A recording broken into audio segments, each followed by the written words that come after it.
it was funny because by this time the word was out. I was just robbing everybody. And nobody would even front me a $10 bag. Like even my best friends, who are still my best friends today, who I talk to every morning, these guys were even on their last leg with me. They're like, Doug, he's fucking homeless now.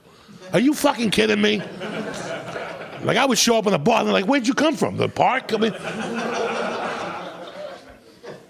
so that's what, really keeps me fucking grounded, and I couldn't get coke anymore fronted, like my buddies were helping me out.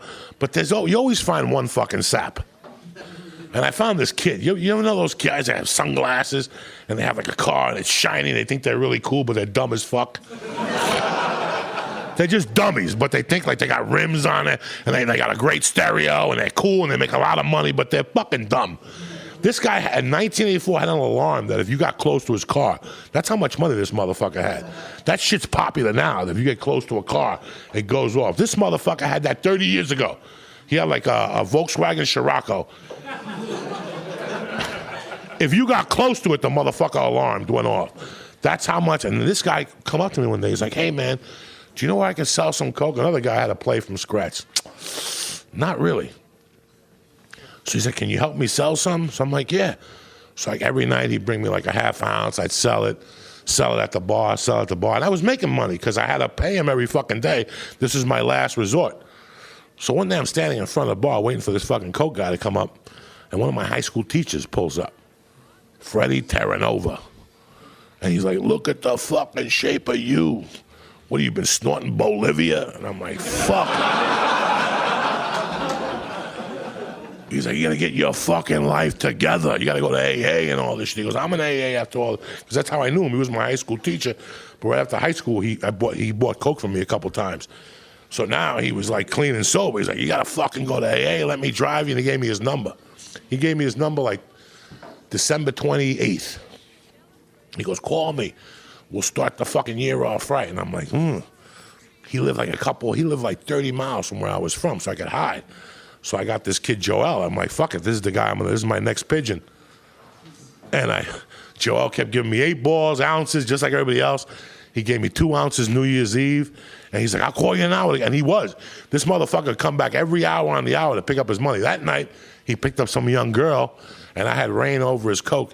And I made like $7,000 that night because my plan was to take every dime and go live with Mr. T. And the next morning I woke up, I took every fucking dime I snorted. Don't get me wrong. I did my fucking 8-ball or 2. That's my boy. I did my 8-ball or 2.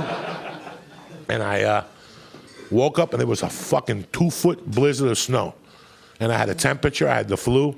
And I called Mr. Terranova from the hotel and I go, Mr. T, can you pick me up? And he's like, where are you?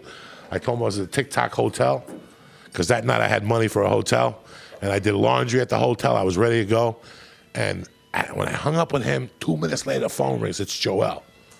And he goes, hey, man, you're at the TikTok? He goes, I'm leaving here now. I should be down there in 30 minutes. So T told me 20 minutes, and Joel told me 30 minutes. So T better fucking get here before Joel, or I won't have the fucking $7,000. So I hid around the corner. I waited for T. In those days, there was no cell phones. You know what I'm saying? T didn't have a fucking pager. And sure enough, T pulled up. I got in this fucking car. We were talking. And as we were pulling out of the driveway, I seen Joel pull up with his Scirocco running up to my hotel room. And that was the last time I walked into fucking North Bergen ever again. And I went to Mr. T, and he, got my life together. And he helped. And don't get me wrong. I never did cocaine after that. That New Year's 84 into 85.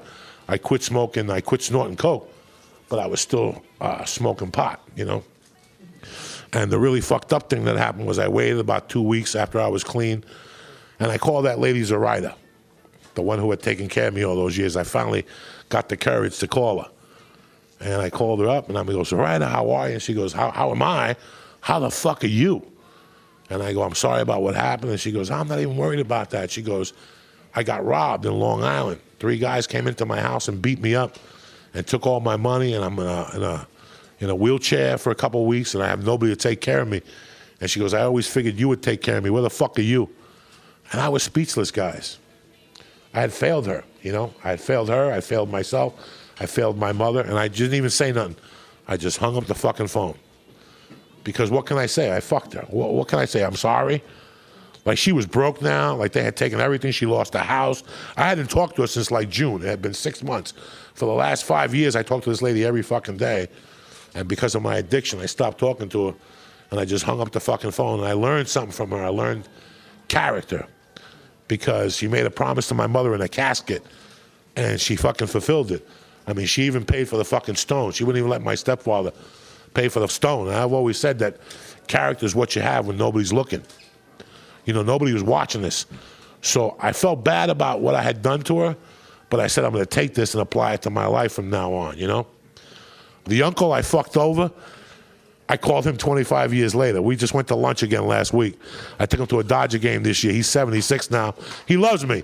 Me and my uncle are tight as shit now. We always laugh about that night. He's like, I can't believe he pulled the gun on me. So I'm like, bitch, you know, it got hot in this motherfucker. But I called him September 25th of 2009, which is the 25th anniversary from when I robbed him. I went to an audition, and I was driving down Malibu, and I seen those rocks, and I'm like, this is where I used to come with my uncle. That was like a sign. And I pulled over, and I called him, and he couldn't believe it. He's like, who's this? And I'm like, Coco. He's like, you're still alive? And I'm like, I'm still alive, and yes, I've been in L.A. for the last fucking 13 years. He died. He's like, you been here? He goes, I've been calling New York. I hired a private investigator. He goes, I fucking called Cuba. I called your sister. He goes, we all thought you were dead. I mean, he was really happy because he failed me. You know, he was having an affair, and he was having an affair. Listen to this motherfucker. He was married, but he was having an affair with the chick and her sister. And he ended up getting the sister pregnant. So when I was here, that's what he was in the process of. And he couldn't tell me that. He couldn't tell me that he had fucked up completely. The wife knew, the mistress knew, and the cousin knew. So everybody wanted to fucking stab him. So that's what he was going through at that time.